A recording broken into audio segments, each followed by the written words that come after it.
Thanksgiving, so nothing will be open here on campus. So please don't come to class. I won't be holding it.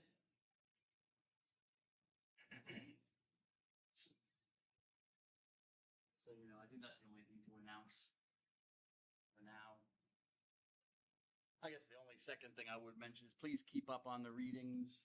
As you'll notice from the syllabus, there's still readings, even if I don't necessarily explicitly cover them in class. I'm going to assume that you've read them. And a few questions might pop up. Well, yeah, might pop up, on Canvas for the next quiz. Also, if, you kind of, I'm assuming you were listening when we listened to Renee Girard talk. But if you didn't, you might want to go back and just listen to it again, because I made up several questions, explicit questions about what he talked about. You have to kind of know what he thinks. What was I talking about here? Okay, so as answering the question, is religion violent? And first I looked at the answer, well, no, yes and no. And I'm not trying to evade the answer, because I do think it's both. If we look, depending on how we look at it, if we look at, just conceptually, no. Violence is, in fact, the opposite of religion, which deals with the sacred, because violo, remember, means to profane something, make it profane, not sacred, treat it not sacredly.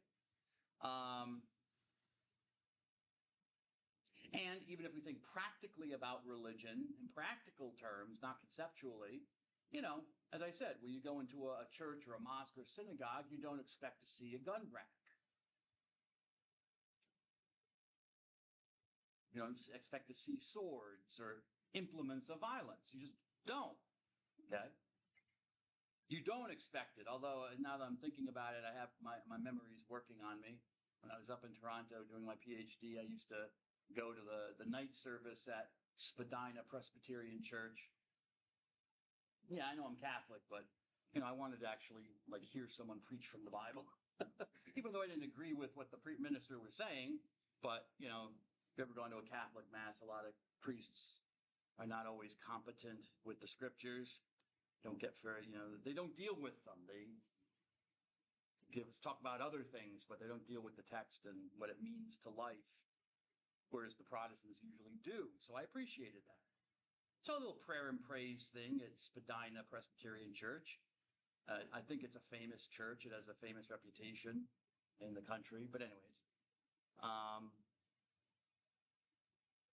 And yeah, if you go into the church, there are all sorts of flags of various British regiments, army regiments, armed forces regiments, hanging from the ceiling and on the side of the ceiling, stuff like that. Because remember, it's British. That's where the loyalists went. Okay, the people that sided with the British government and didn't want to be part of this new United States. Okay, the loyalists. Remember learning about them in American history class? The loyalists. Where did they go? They went up north to what was called British North America, which eventually became Canada. So their head of state is still the King of England, King Charles, or whoever the monarch is, before it was Queen Elizabeth II. So they fly their war flags in the church. I just thought that was profane, personally. I didn't like it. I'm not going to tell them what they can do in their own house, but I thought it was inappropriate for a church, a place of prayer, to fly the standards of various armies and stuff like that. Okay. Because I didn't expect it. I've never seen it here in the United States. I've gone into other churches of different denominations, and I've just never experienced that, where they're flying, like the Marine Corps banner, in a Catholic church, or the Coast Guard, which is part of the military. Actually, one of the oldest branches of our military, the U.S. Coast Guard, or the Air Force, or, stuff like that, or regimental flags, different regiment and group within the military. They have their own symbols and flags, insignia. And you go into a local Lutheran church, and there they are, Army Rangers. Yes, as more than a concept, and I probably would lean more, Miss Park, towards the yes, simply because I do believe religion is an anthropological reality. It's involved, which is just a fancy academic way, Ms. Ying, of saying that humans are involved. And we're violent. That's my experience of myself and of other human beings. We tend towards violence. Maybe we shouldn't, but we do. And so, you have whatever we seem to touch. It's kind of like King Midas, whatever according to the myth, right? Whatever King Midas touched turned into gold, because he was given this boon by a god because he wanted to have a lot of money. So the god said, okay, whatever you touch will turn into gold. And as you know, with like ancient myths, especially with the Greeks and stuff, there's always a downside. There's like one of those horror movies. You see that movie with the monkey paw? Yeah, ever see that movie with the monkey paw? Look on Hulu or on Netflix or on Roku. It wasn't a bad movie. It wasn't great. Horror film about, some person goes to a curio shop and gets the magical monkey paw. And if you have 3 wishes on the monkey paw, you got to make wishes on the monkey paw. And of course, all the wishes come true badly.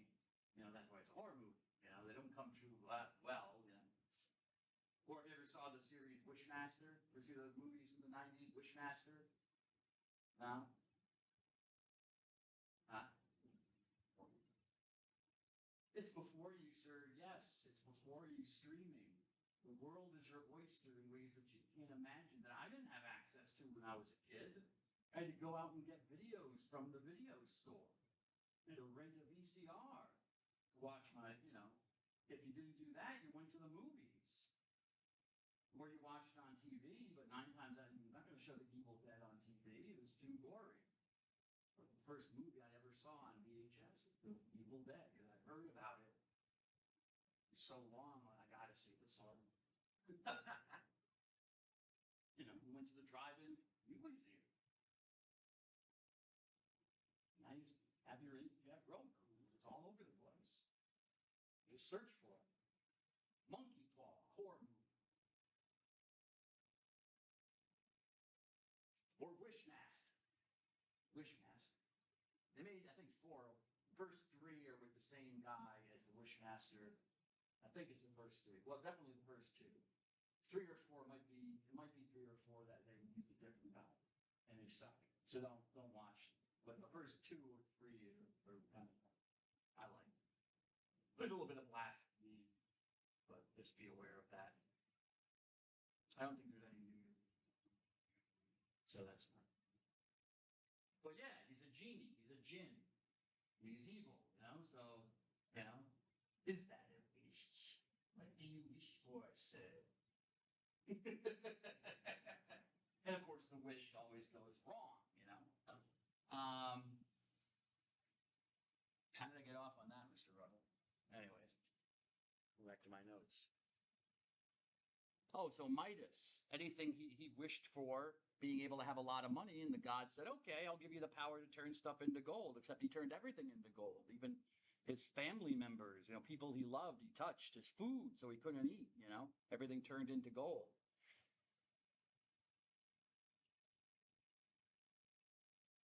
Everything we seem to touch turns into violence.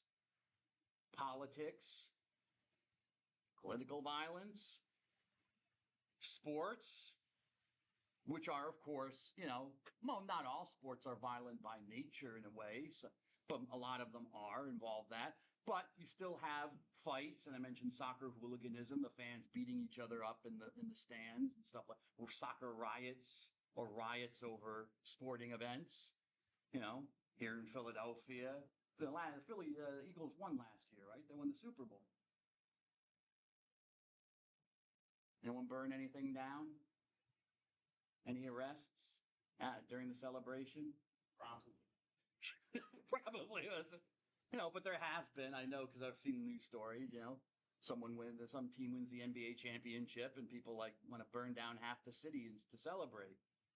Okay, people have children, which is a wonderful thing, and then they beat them up. Why did you have children then? If you're a social, some of you are going to want to go into social work, right? You can ask that question a lot. Why do these people have children? Because all they do is they starve them, beat them, treat them like garbage. Why do they even have them? So even into that, what's supposed to be a loving relationship, violence, we bring it. And religion. I'm not surprised. I'm just not surprised. Okay? I'm not justifying it. I know it shouldn't be like that, or should never have been like that, but I'm also not surprised. But I'm not making excuses for it either. I'm not going to say, okay, then it's okay. Don't worry. So religion's not. No. I don't like it either. Just like when we listen in a moment to Hector Avalos, he goes through the Bible and cites texts and violent texts and stuff like that, and talks about how some Christians try to justify those texts or explain them away in violent texts. I've mentioned some of them. I'm just as disturbed by them as he is, but those kind of things turned him into an atheist. He doesn't believe in it anymore. He used to. Why am I not an atheist? I don't know. I could be. I certainly thought deeply. I mean, I have a 2.5 hour drive here, so I think about stuff. Usually I'm listening to my music and I'm thinking about these questions. What else am I going to do? Think. And I think about some of these things. I try and think about, what would an atheist, think about this argument against God, or it's arguing for this, or how can you know this or believe this? Think about the different arguments. Not to necessarily find solutions, but just think about them, test them. Are they valid? So it may be that and then I look at the world. The world is violent.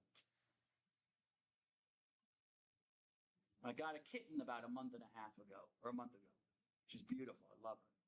I've been waiting for her for a year, because we got a kitten a year ago, which I loved, but then I gave her away, because our current cat, which I also love. I love our cat. She wasn't accepting of it. Yeah. Now cats are very territorial. She wasn't dealing with it, so I took the little baby to a local shelter. Of course, she very quickly found another home, so I'm happy for her for that. She stole my heart, it broke my heart, a little hole in my heart for the last year. Like, I gotta try again, but I had to wait, because I couldn't find it. I had to wait for someone to have kittens, And finally, a friend of the family's like, "Oh, I know someone who just had kittens." Oh, man. And I had to wait for the person to contact me and then send me a picture. And of course, we wanted a girl. We didn't want a boy because boys pee all over the place. Yeah, there she was. She's all black. So I got 2 all black kitty cats. It's Halloween all year long. This time, the older one she's not happy. I can tell she's not happy, but we can tell. But she's getting better. She's getting more and more used to it. Am I telling you this? Oh, yeah. But she is. She shows her displeasure through violence. I mean, she growls. She lets the little one know to stay away from her. The good thing is that the little one's not afraid of her. So that's good. That's a good sign. And she follows. She's like her little shadow. It's like she's her big sister now. So I'm glad that relationship is not a relationship of fear. The little one's not afraid of her, wants to follow her around, wants to play with her. So it's just a matter of waiting out the older cat. And she's a sweet cat. Anyway, she does have a good heart, but she's a diva. Big puffy black thing. She's large and in charge. She struts around the house. But she does, if the growling and the hissing doesn't let the little one know, she swats it with her paw. She hits. She's physically violent. I yell at her. "No, wait, don't do that. Don't hit the baby." Of course, it's stupid. She doesn't. No, she doesn't understand me, right? She's a cat. I don't even know if she speaks English. You know, I mean, she could speak, I don't know, Welsh. Who knows? I don't know what her mother and father were. You know, they could have been Welsh cats. I don't know. Vietnamese. Speaking the wrong language. Language these people.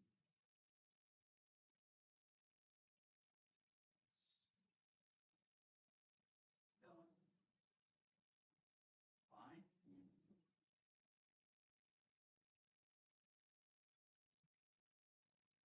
So I mean, you know, animals are violent. I've been around animals most of my life, at least cats. But I've seen dogs. You know, dogs are certainly violent. Some are more violent than others, more reputation. But anyone who's been to a dog park, you know, sometimes the dogs go after each other. You know, for whatever reason, and that's perfectly natural to them. No one thinks that's unnatural to the dog, do they, Mr. Gracie? No one thinks, wow, dogs shouldn't do that. Dogs never do that. You know, bite people, you know, attack each other. Cats? Cats don't scratch. Never. And the world is violent. Fall. I mean, why are all the, you know, why are all the leaves blown off the trees? Because we had strong winds. Winds were blowing them around. In some cases, if, you know, they might blow the tree over. That's violence. The weather is violent. They've been in the news lately. They've been talking about the aurora. I get paid on Friday, by the way. So I'll remember that face when I get my little text from my bank saying, "Ooh, a large deposit." Oh. That's, anyways, I'm sorry, Miss Cook. I got to make my own fun. It's late in the day, Mr. Dobson, and no one seems to be interested. Well, don't agree with me, sir. At least disagree with me. Anyways, um, yeah, the aurora. Maybe you've heard in the news about the aurora borealis. Um, you know, it's light. Well, it's not light, but it's you know, the solar energy that from the sun, you know, the solar wind, the radiation that hits the magnetic field. You know, we're in a cocoon of our magnetic field from our core, the core of our planet, and you know the solar rays go above and below it. Okay, some radiation gets through, but most of it doesn't, and it just creates, yeah, like light, you know, colors on the top of the earth. Don't know if it does it on the bottom. I haven't. I'd have to check that. If they're like, there's an aurora on the bottom of the planet too. But anyways, anyone ever been to Alaska? No one's ever visited Alaska. Have any family in Alaska? All right. Any of the provinces of Canada, Saskatchewan or Manitoba up those way? You know, Newfoundland. Ever traveled to Iceland or Scandinavia, like Norway or Sweden? Anybody? No, not yet. Maybe you will, and you'll see the northern lights, the aurora borealis, Latin, which are, you know, the solar wind. And apparently the sun has been giving off a real powerful burst of radiation the last few weeks. So we've been hit with that. We wouldn't know it really, except for the fact that, you know, the borealis is all the way down, or the aurora can be seen all the way down to like the Dakotas. I couldn't see it. I looked one night. I didn't see nothing. It wasn't down far enough in New Jersey, northern New Jersey, for me to see, apparently. But, you know, that's violence. That's radiation hitting our planet. If we did not have a magnetic field, it would be hitting us, our atmosphere, probably killing all life. It would irradiate the planet. But since we have a magnetosphere that protects us and bounces around us, you know, pushed around us by our magnetic pole, or not magnetic pole, by magnetism, the magnetism of our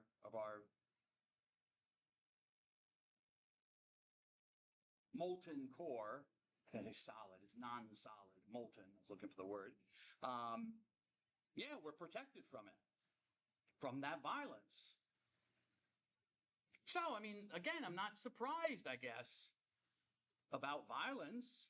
And it's not surprising that it would be a part, I guess, of just of religion.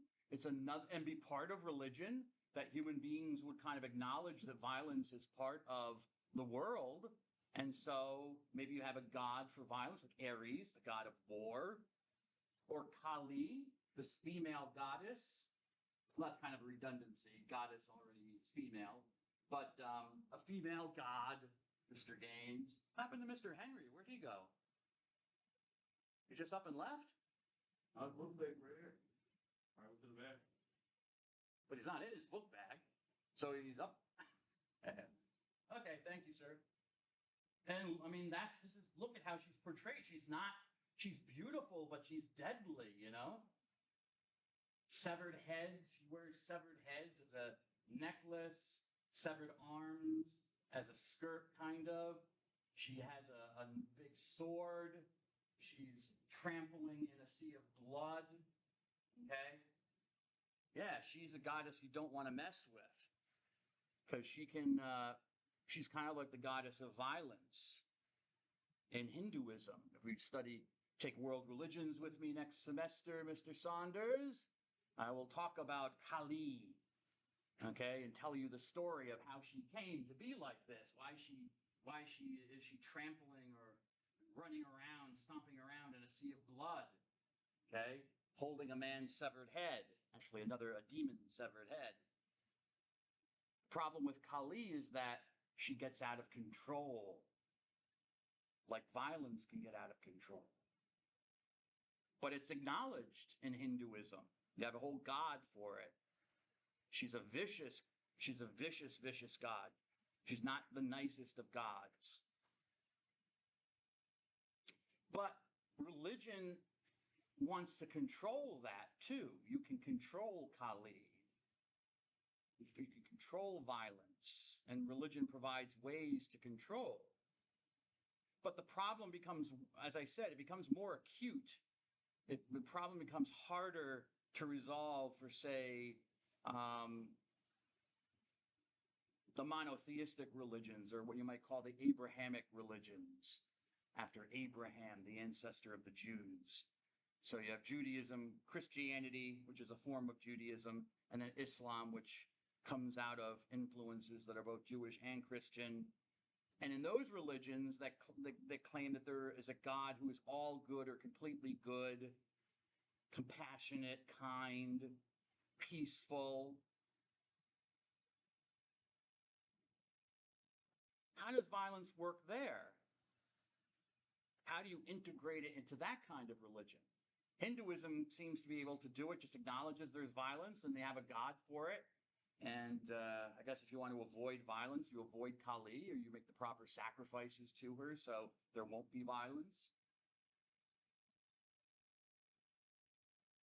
But if there is violence, you know where it's coming from, and it has a purpose in the world, at least according to the Hindu religious worldview.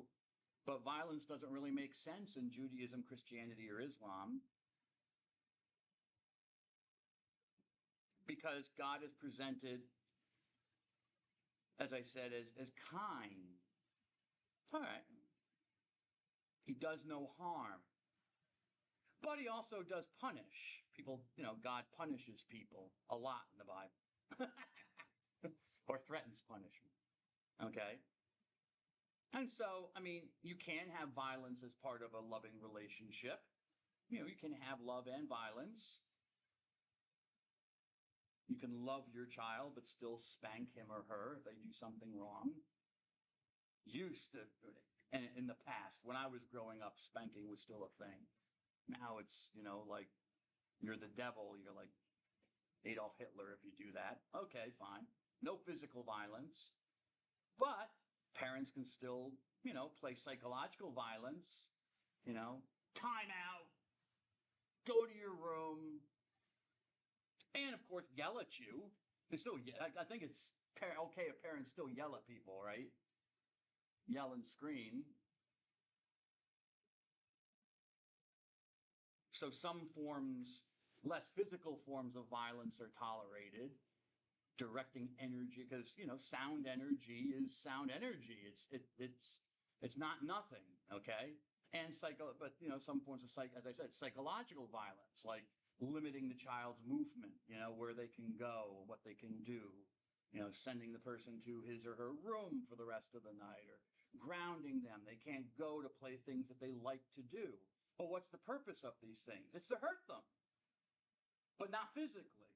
Okay, it's not leaving any bruises, but emotionally it hurts. That you can't go out with your friends this weekend, which you were looking forward to, or you can't play your video games because I took the thing or took one of the wires, so you're a week off of video games because you did something I didn't like. Okay, so I'm denying you that pleasure. So it's violence in a way. It's just not leaving bruises. It's not breaking bones.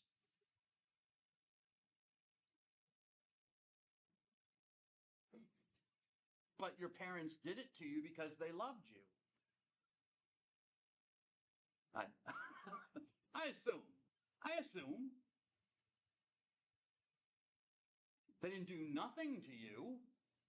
I'm assuming. Maybe you had some progressive parents who were like, try to explain things rather than, do stuff. All right, it's fine.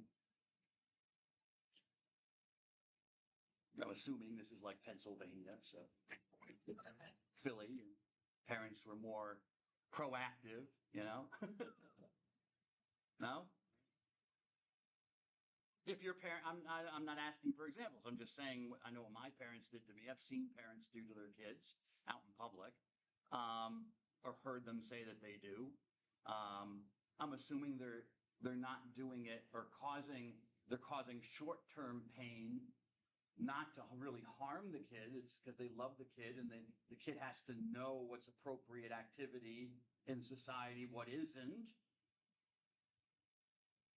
Because if they don't learn it from you as the parent, they are definitely going to learn it, right, Mr. Gaines? I mean, eventually they're going to learn it. Because they're going to walk out on the streets of Philly, and if they try to, if some kid is like, try a little game with the people on the street, he or she will learn very quickly that that game being played here, and things can go south Philly. Very fast, right? I mean, I saw Fresh Prince of Bel-Air. Come on. He had to leave. He had to go to California to get away, right? Because he got into trouble. Mom. All right.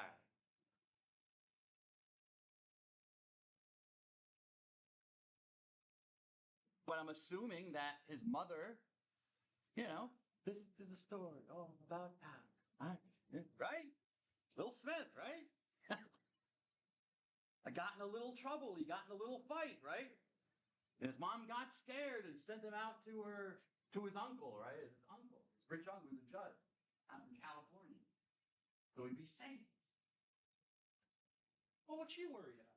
Well, how does she feel? I mean, she's uprooting the kid and sending him on the other side of the country to be away from her, his mother. That's emotionally violent. It's jarring, I would think. But she was doing it for his own good. She knew it was going to hurt emotionally, him and her, but it was in his best interest because he stayed on the streets of Philadelphia, I guess, because that's just where he said he's from. I don't know if Will Smith is really from Philly, is he? Is he really from Philadelphia? Okay.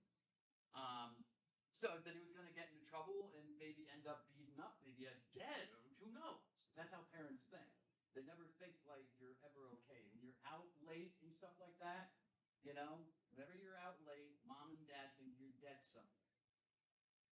They think you're in a ditch. That's how my Irish mother always puts it. I get a phone call, a hysterical phone call. I'm half an hour late from coming back, and you're like, what's the matter? I got ditch. Well, I'm not. I'm in the car, Mom. I'm just a little late. So your parents freak out when you don't come back when you say you're going to come back. Where are you? What are you up to? What are you doing? What's being done to you? All through it goes through their mind. Usually bad stuff. Yeah, you're dead. Someone killed you somewhere. They're gonna have to come identify. What? Do you want me to come identify your body? Have they ever used that one on you? Your parents? You gotta be careful. All right. Maybe it just pertains to Irish mothers.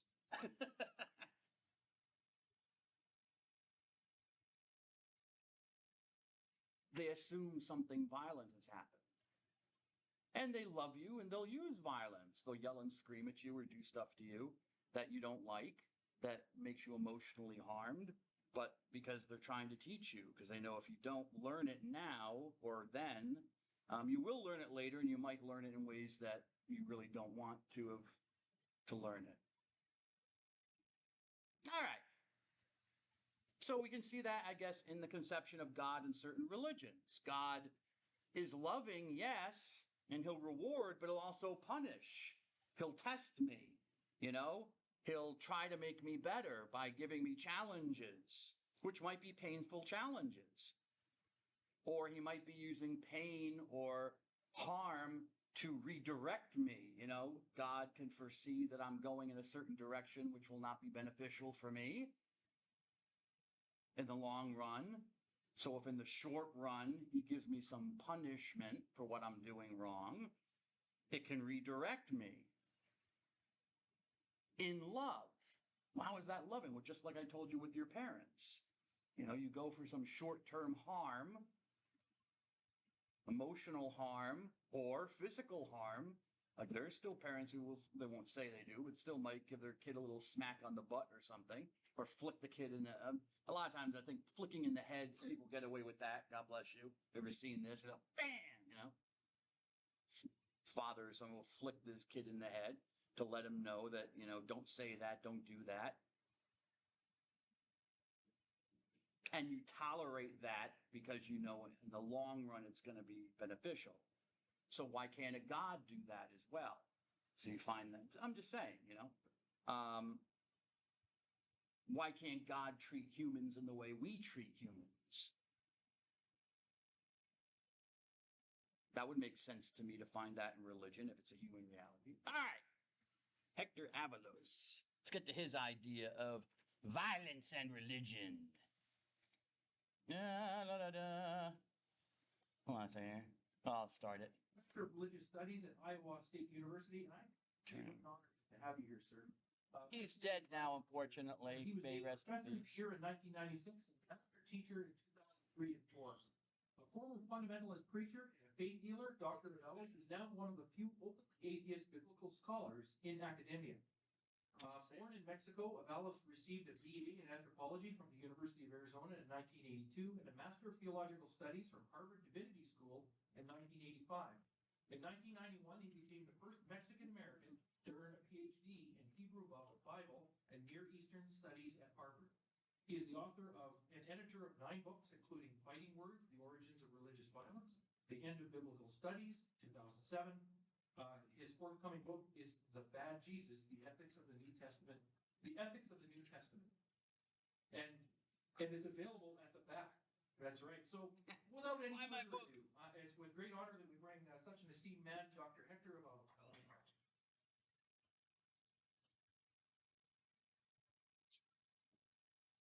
All right, thank you very much. I want to thank Donna Harris and anyone that had anything to do with organizing this.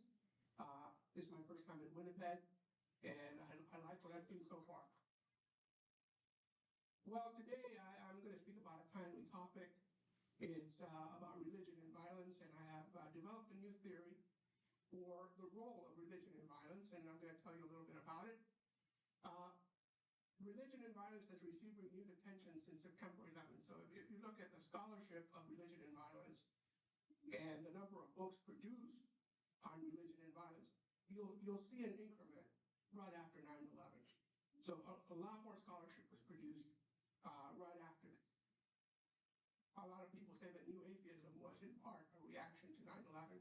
Sam Harris says so explicitly in his book that he started writing. End of faith. His book on the end of religion and the faith on the day after. So we have ISIL, of course, in the news, the Syria, which declares itself to be fighting a religious war. And then there is a scholar, actually a few, who say there is no such thing as religious violence. So one example would be William Cavanaugh.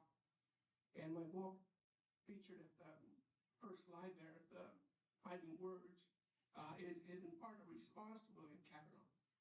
So he says, religion is such an artificial construct. It's so interlaced with politics and economics that you can never attribute violence to just religion. Because really, for the most part, it's politics using religion. And so you can never really say religion did anything. And so if religion really doesn't exist as a discrete phenomenon, then religious violence doesn't exist in his mind. And so these are basically the two approaches you hear over and over when talking about religious violence, what I call essentialism. Essentialism says religion or particular religions are essentially good. And then religious violence is caused by the bad forms of the religion. It's the fundamental forms of the religion. The good form would never do that. And then there's the anti-colonialist explanation, which says, for the most part, modern Islamic violence is principally a reaction against Western secularization and colonialism. So if you've never had the West trying to colonize Islamic countries, you wouldn't really have a problem with Islamic violence. So we have examples of each here, or J. Harold Ellens, who wrote a multi-volume work on religion and violence, gives an example of essentialism. He says, the real God is a God of unconditional grace. The only thing that works for God and for humans, so again, in his mind, there's a real God. The true vision of God is one of grace. And then the false one must be one that's not. Here you have Bruce Lawrence in his book Shattering the Myth, which gives you an example of essentialism in Islam. So according to him, Islam is not inherently violent, and the long review of Muslim societies offers hope rather than despair about the role of Islam in the next century. So Islam is not inherently violent. It must be the bad forms of Islam that are. And you even have it with Sam Harris, an atheist, who said this: the comparison to Buddhists who are killing in Myanmar, not killing Muslims, is a facile one, because these Buddhists are killing Muslims. It's horrible. It's a sign of trouble, but it's not a sign of the honest implementation of the doctrine of Buddhism. So see, in his mind, there must be an honest implementation of Buddhism, and then what is not is what causes them. So it's the same thing among atheists, same thing among religionists. And you have it with President Obama. So here he says on his September 10th speech, now let's make two things clear. That's last year. Now let's make two things clear. ISIL is not Islamic. No religion condones the killing of innocents. And the vast majority of ISIL's victims have been Muslim. So you see, the real religion would never allow you to kill children in Islam. And this is why this type of essentialism is flawed, just philosophically. The idea that religious violence is a deviant form of a religion supposes that there is a true form of a religion. But the idea that there's a true form of a religion is a faith-based and unverifiable claim. You cannot verify that God wants you to kill innocent people any more than you can verify that he doesn't. So once you say the true form of any religion is peaceful versus violent, you're essentially engaging in a theological argument, not a historical one. And then this also causes further violence, because anytime you declare yourself to be following the true form of religion, you actually make heretics of those who disagree with you. So you're actually perpetuating a heterodox, orthodox model of religion that is a prime mover of religious violence by saying there are true versions and false versions. Now your job is to destroy the false versions. For instance, President Obama is in the middle of a sectarian war, whether he realizes it or not. So yes, declaring someone to be practicing the untrue form of religion simply replicates an old mechanism for violence. Here we have another version of this. with Heather Gregg of the Naval Postgraduate School, and she tells us religious violence is the result of specific interpretation of a religion's beliefs and scriptures, not the religions per se. And this is why this kind of interpretationalism is wrong. You see, the proper interpretation and context of any religion is also a theological argument that cannot be objectively adjudicated. It begs the question of why any modern moral principle should be based on the interpretation of ancient text. And I'll come back to that point. And indeed, you have opponents of that who say religiously justified violence is first and foremost a problem of sacred text, not a problem of the misinterpretation of those texts. And this is why the anti-colonialism explanation is only part of the explanation. See, Islam and other Abrahamic religions have the propensity to be colonialist and imperialistic. Why? Because they believe that there's only one God, and He created and He owns the entire world. And therefore, it is up to His followers to conquer the entire world on behalf of this one God. So, no, it's not about anti-colonialism. All of these Abrahamic religions are colonialist by nature. And it is also historically questionable because Islam tried to colonize the West before the West, so-called, tried to colonize Islamic countries. So already in the 700s, you have Muslims moving into Spain, southern France, and so forth. And most people don't know that America already fought a war with Islamic countries under Jefferson, 1801, 1805. If you look at the rhetoric of that war, you look at what both sides are saying, it's exactly the same as what they're saying today.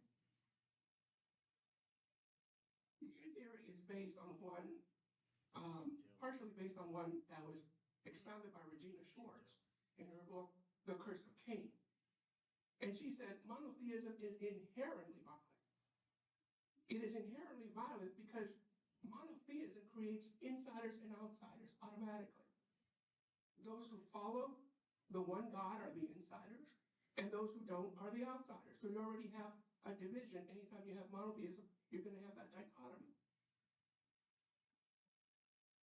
What I've added to her theory is the idea that scarce resources and violence go together. In a nutshell, my theory is this. Most violence is the result of scarce resources, real or perceived. When religion causes violence, it does so because it has created scarce resources somewhere. So the basic mechanism of all violence that I've ever studied, and again, I wrote a whole book on this in 2005, the basic mechanism of all violence that I've ever studied boils down to this. Someone's trying to acquire a scarce resource, or someone's trying to maintain a scarce resource. And the scale of scarcity can go from the smallest units of human organization to the largest. So let's take the smallest unit. Let's say a couple, a family. If there's not enough love in that family, that becomes a scarce resource. If there's not enough respect in a couple, one towards the other, that becomes a scarce resource. There may be birth order privilege. The older might get privileges, the others don't. That's a scarce resource. So yes, on every level, you will see something is scarce in any conflict. At the national level, you can have water. Water is a scarce resource in the West, for example, right now. And states are already fighting over legal rights to the water. Political power can be a scarce resource. Right now, the Republicans want to be in the White House. The Democrats want to keep it. Same mechanism. Someone's trying to get something. Someone's trying to keep something that's scarce. There's only one presidency. Justice can be a scarce resource. There's not enough justice in a society. That's the scarce resource. And of course, gender equality. If genders don't, one doesn't feel they have the same equality as the other, that's the scarce resource. In every conflict, there's a scarce resource somewhere. And on a global scale, you can see it's energy, for example. Many people say, we went to Iraq because we wanted energy, the oil. So that's a scarce resource there. It's creating that conflict. Food can be a scarce resource. Some areas have more food than others. information in a cyber society. Some people have access to the internet and information, others don't. And of course, weapons. One of the conflicts right now is with Iran, same thing. Some are trying to keep Iran from having a nuclear weapon, and they're trying to acquire it. The scarce resource is nuclear power, nuclear dominance. Many people don't realize that verifiability can also be a scarce resource. So when neither of two opposing claims can be verified about a scarce resource, then violence may become the means to adjudicate those claims. And I mean verifiable from an empirical, rational perspective. So yes, if someone says, God said X, I cannot verify that. That verifiability becomes a scarce resource.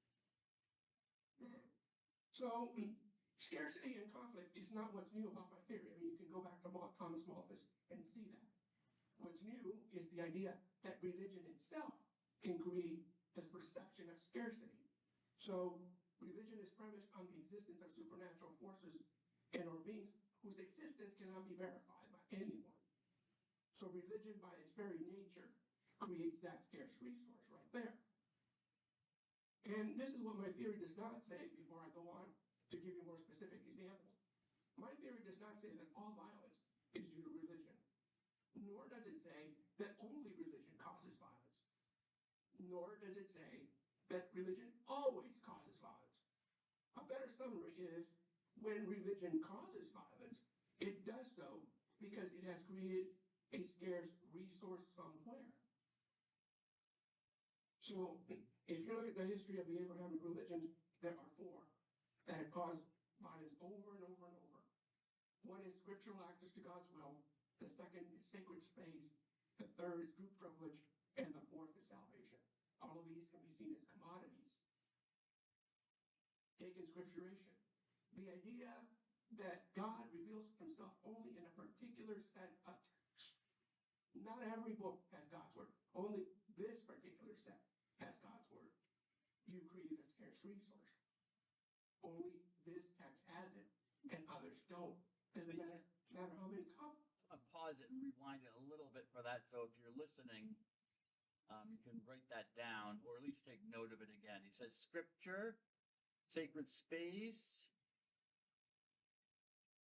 Text. I cannot verify that. That verifiability becomes a scarce resource. Or at least take note of the time. So you can go back. Scarcity and conflict is not what's new about my theory. I mean, you can go back to Thomas Malthus and see that. What's new is the idea that religion itself can create this perception of scarcity. So religion is premised on the existence of supernatural forces and or beings whose existence cannot be verified by anyone. So religion by its very nature creates that scarce resource right there. And this is what my theory does not say before I go on to give you more specific examples. My theory does not say that all violence is due to religion, nor does it say that only religion causes violence, nor does it say that religion always causes violence. A better summary is when religion causes violence, it does so because it has created a scarce resource somewhere. So if you look at the history of the Abrahamic religions, there are four that have caused violence over and over and over. One is scriptural access to God's will. The second is sacred space. The third is group privilege. And the fourth is salvation. All of these can be seen as commodities. Take inscripturation. The idea that God reveals himself only in a particular set of texts. Not every book has God's word. Only this particular set has God's word. You create a scarce resource. Only this text has it, and others don't. Doesn't matter how many copies you have of the Bible, for example. Not all books have God's word. And can control of divine communication result in conflict? Yes. You go look at Deuteronomy 18:20, and it says, "But any prophet who speaks in the name of other gods, or who presumes to speak in my name, a word that I have not spoken, or that I have not commanded the prophet to speak, that prophet shall die." Why are you killing that person? Because we have access to God's communication, and they don't. That's a scarce resource. Not everyone has it. Someone's trying to acquire, we're trying to maintain it. And this goes for Islam too. In the Quraiza massacre, where Jews were massacred by Muhammad and his men, a warning was given to the Jews right before that. And this was as follows: follow this man Muhammad and accept him as true. For by God, it has become plain to you that he is a prophet who has been sent, and that it is he that you find mentioned in your scripture, meaning the Hebrew Bible. And then your lives, your property, your women and children will be saved. The verse of that is, if you do not follow this man Muhammad, who is the true conduit to God's word, then your lives will not be saved. In fact, hundreds were massacred right after that when they rejected that offer. Sacred space is the second scarce resource that I see causing violence over and over. Anytime you declare a space to be more valuable than surrounding space, you have created a scarce resource. And if you think about it, why is the Holy Land called the Holy? It is not economic. There are no large petroleum reserves there. There's no large agricultural production there. And in fact, it pales to my home state of Iowa. When my wife and I visited Israel in 2000, she said, why is this called the Promised Land, the land of milk and honey? You know, Iowa produces thousands of times more food than this land will ever produce. But no, it's not agriculture, it's not economic. It is the religious belief that that space is sacred and special that has caused it to be a scarce resource. Not everyone can live on it. And therefore, you are going to have trouble. And this is important because a lot of people say in the Middle East, it's really politics using religion or economics using religion. No, it's politics is derivative. Economics is derivative of the value created by religion in that space. And you can see it in the Middle Ages where Saladin, a Muslim general, marched forth to remove the heavy hand of unbelief with the right hands of the faith to purify Jerusalem of pollution of those races, of the filth of the dregs of humanity, meaning Christians who held it at that time. The mechanism is the same. Someone's trying to acquire a scarce resource, someone's trying to maintain that scarce resource. Same mechanism, whether it's in a family, whether it's in a nation, whether it's on a global scale. If you read the fatwa of Osama bin Laden in 1998, where he told you why he was fighting the West, he said, first, for over 7 years, the United States has been occupying the lands of Islam in the holiest of places. That's because we put bases there after the first Iraq or Gulf War. The Arabian Peninsula, plundering its riches, dictating its rulers, humiliating its people, terrorizing its neighbors, and turning its bases in the peninsula into a spearhead through which to fight the neighboring Muslim peoples. So yes, to him it was like putting missiles in the Vatican or in Vatican City. You don't do that. It's sacred space. Group privileging is the next scarce resource that I see causing violence over and over. Whenever someone says, I have privileges that you don't because of my religion, you create a scarce resource. It's group privilege. And so here in Deuteronomy 7:3, you see what the consequences could be.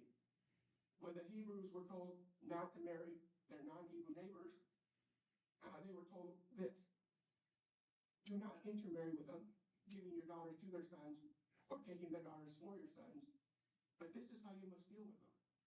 Break down their altars, smash their pillars, hoe down their sacred poles, and burn their idols with fire. This is ISIS. This is what ISIS is doing. It comes straight from the Bible. For you are a people holy, the Lord your God. The Lord God has chosen you out of all the peoples of the earth to be his people, his treasured possession. See, you have privileges, others don't, because you belong to this religion. That's a scarce resource. And yes, it goes to genocide. Deuteronomy 7:1 and 2 says, saying to the Hebrews when they occupy the land of Canaan, when the Lord your God brings you into the land that you're about to enter and occupy, and he clears away many nations before you, the Hittites, the Girgashites, the Amorites, the Canaanites, and when the Lord your God gives them over to you and you defeat them, then you must utterly destroy them. Make no covenant with them and show them no mercy. So this refutes Obama's idea that the true religion would never kill children, because that's very clear in 1 Samuel 15:1-3, where Samuel, the prophet of God, said to Saul the king, "Listen to the words of the Lord. I will punish the Amalekites for what they did in opposing the Israelites when they came out of Egypt. Now go and attack Amalek and utterly destroy all they have. Do not spare them, but kill both man and woman, child and infant, ox and sheep, camel and donkey." So Obama's wrong, and unless he wants to say the Hebrew Bible is not the true religion. No, the true religion can also tell you to kill children. Salvation is the fourth commodity. And again, I think of these as commodities that people are after. Salvation is a religious commodity consisting of long-term permanent benefits. Freedom from sin, God's favor, and of course, eternal life. Who wouldn't want eternal life? Unless Greta, maybe some people don't. But a lot of people do. And people are willing to die for it and are willing to kill you for it. So, because the fact is salvation is not equally distributed. If you read John 14:6, Jesus said to him, "I am the way and the truth and the life. No one comes to me, to the Father, except through me." You're not born with salvation. No, it's a scarce resource. You have to get it. You have to pay a price for it. And yes, that includes forcing people to convert to your religion. This was behind a lot of the forced conversions in Christianity, when they're trying to force Jews and Muslims to convert sometimes. St. Thomas Aquinas says, they, unbelievers, should be compelled by the faithful, if it be possible, to do so. So they do not hinder the faith by their blasphemies, or by their evil persuasions, or even by their open persecution. In other words, if you have unbelievers in your midst, they might cause you to lose that commodity called salvation. They might lead you astray. So it's actually defensive to kill them, see, or force them to convert. And that's what Islam is doing. It's part of Christian theology as well.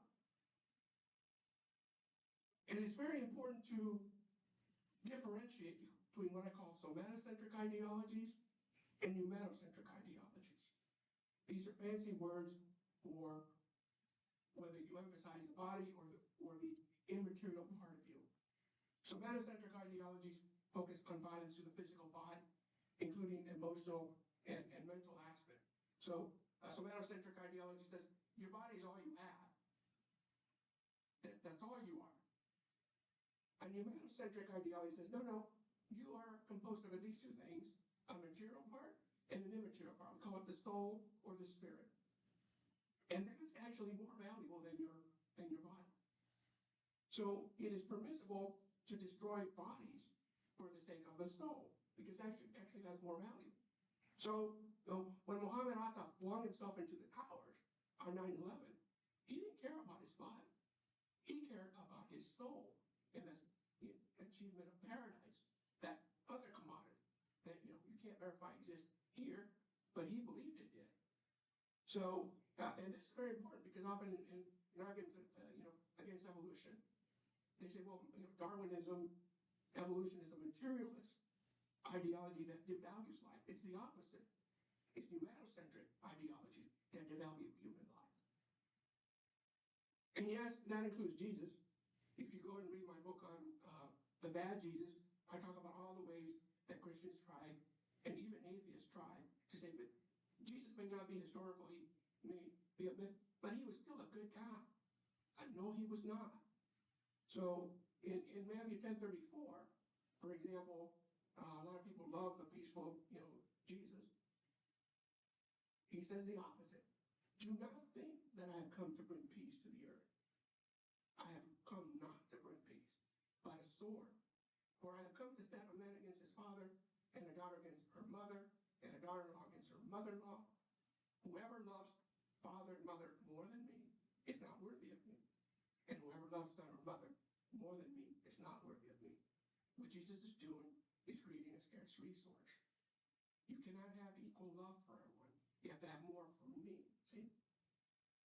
And Jesus preached hate very clearly in Luke 14:26.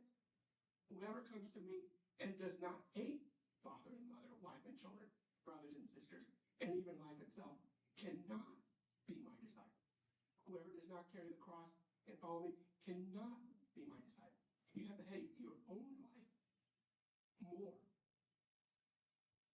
So this is the case that this is a very famous passage, and I spent an entire chapter, somewhere around maybe 10 to 14,000 words, trying to explain why all of the defenses of this saying by Jesus is not figurative, because that's the first thing they'll tell you. He didn't really mean hate.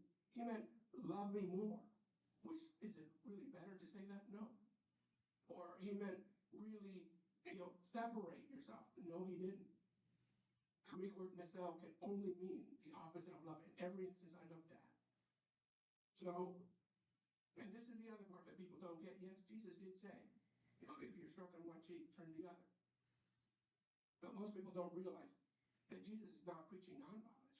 He is preaching deferred violence. Because if you read later on in the same book of Matthew, you'll see what he's going to do when he comes back. He says, then he will say to those at his left hand, you that are cursed, depart from me into the eternal fire, prepare for the devil and his angels. For I was hungry, and you gave me no food. I was thirsty, and you gave me nothing to drink. This is what I think. This is kind of like a bully who is beating up your little brother, and you say to your little brother, no, don't resist at all right now. Because when I come back, I'm going to blowtorch him for you. Now, is that really better? No.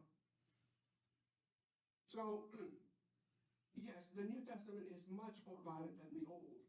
And most people say, yeah, the New Testament is love, and then the Old Testament is that ain't that. Nope, it's the opposite. The Old Testament, God punishes you in your lifetime. Yes, he can burn you, he can bring boils on you, read Deuteronomy 28, you see. But it lasts only in your lifetime. The New Testament, God wants to torture you eternally. The torture and the pain is infinitely greater in quantity and in quality. Yes, the New Testament is not more loving than the Old. The trajectory is the opposite of what most people think. Now, there are at least 5 approaches you can see to these violent texts. One is to say, yeah, I accept what they say. The text means literally what they say, and the violence there is perfectly moral. You have people like William Lane Craig saying, yeah, you should kill each other. The Canaanites were worthy of genocide. Those children were worthy of genocide. Actually, sometimes it's an act of love to kill them. Because if they grew up, they might go astray, and then their souls would be saved. Which makes a perfect argument for abortion. If killing children, it sends them directly to heaven, you have a 100% salvation rate. Yeah, by killing fetuses. So, number 2 is rejection. Some Christians say those texts mean what they say, but they should be rejected as immoral. This is a very minority position. Then there's relativization. Those texts literally mean what they say, but what was permitted then is no longer permitted. We're under the new covenant, the New Testament, not the Old. So that, that was then, not now. Then there's reinterpretation. We can change the meaning to suit our faith communities today. So we can disregard the original meaning, as long as it serves our community today. And there's non-literalism. Violence in those texts is completely out of allegorical, rhetorical, figurative. It didn't mean that. It meant an inner struggle. Killing was about an inner struggle. The enemies were really about you and within yourself. And this is why all reinterpretation is not only bad philosophy, it is unethical to me. Because you're either going to decide that authorial intent matters or it does not. And if authorial intent matters in biblical interpretation, then reinterpretation is a charade. All you're saying is that, yes, I recognize it had that meaning, but I'm no longer going to follow that meaning because I'm going to basically reject that original meaning. In which case, why are you even bothering with reading the Bible? And otherwise, it's arbitrary. If you say, well, it it doesn't matter, authorial intent, and we can reinterpret, then you're in the same boat. You're still rejecting the text as originally intended. So it's no more ethical than if someone took your words and 1,000 years later said, I'm going to say she or he meant the opposite of what they said. And yes, I even have friends that want a pacifist principle for Canada. I spoke at Goshen College, which is a Mennonite college, and this was my best friend. We don't all pacifists have the same beard. Doctor work. And Dr. Paulkheim says, I want to believe in a God who is nonviolent. Any depictions of God acts in conflict with these constraints must be understood as false. So there is a movement towards what is called decanonizing the violent text. And I wrote an article on that. Just get rid of the violent parts. In fact, even some evangelicals are on board. So C.S. Cowles, for example, proposes what's called radical discontinuity between the Old and New Testament. As a Seventh-day Adventist. In other words, he comes close to decanonizing the Old Nazarene, Testament. excuse me. Yeah, we don't need the Old, just the New Testament. We're fine. Adventist. I don't know. That's another form of. Nazarene, sorry. Holiness. But my question is why should we bother to reinterpret text at all? Why should any ancient text be used to authorize or guide modern behavior? So yes, I'm what's called a post-scripturalist. I don't think any ancient text, any sacred text should be used to authorize modern behavior or behavior in any age. And could this ever be a universal principle? It is immoral to destroy life or commit any other act of violence for a resource that does not exist or that cannot be proven to exist. If violence caused by resources that are actually scarce is bad enough, in other words, yes, there are resources that are actually scarce, and water can be scarce, oil can be scarce.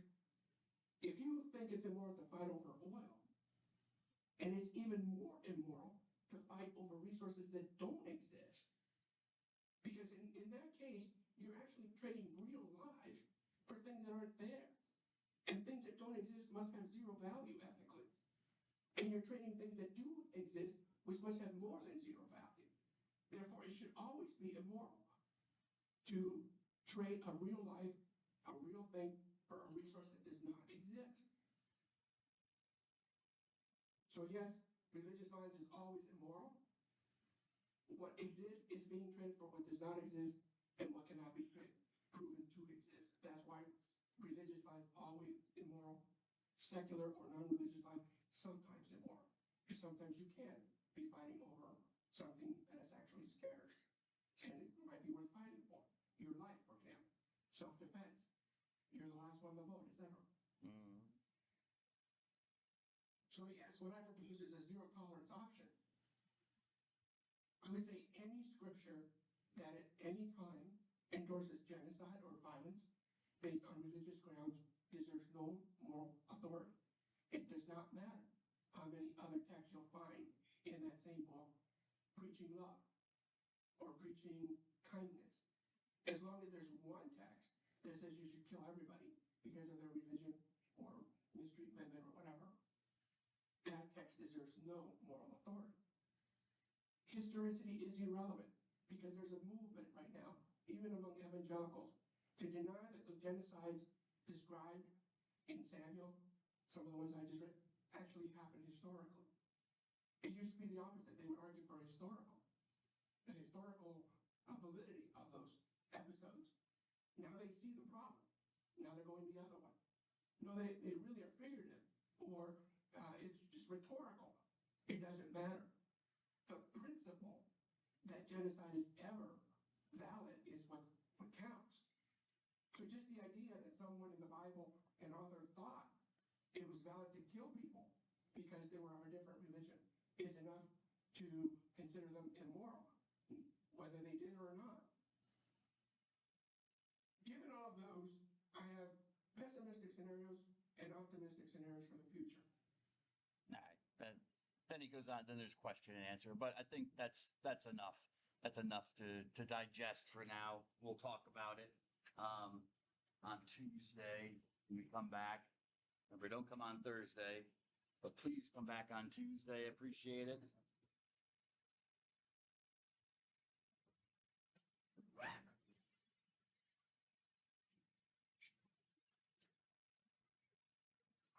Well, have a good day. You're welcome, sir. Have a good day, sir. Good day.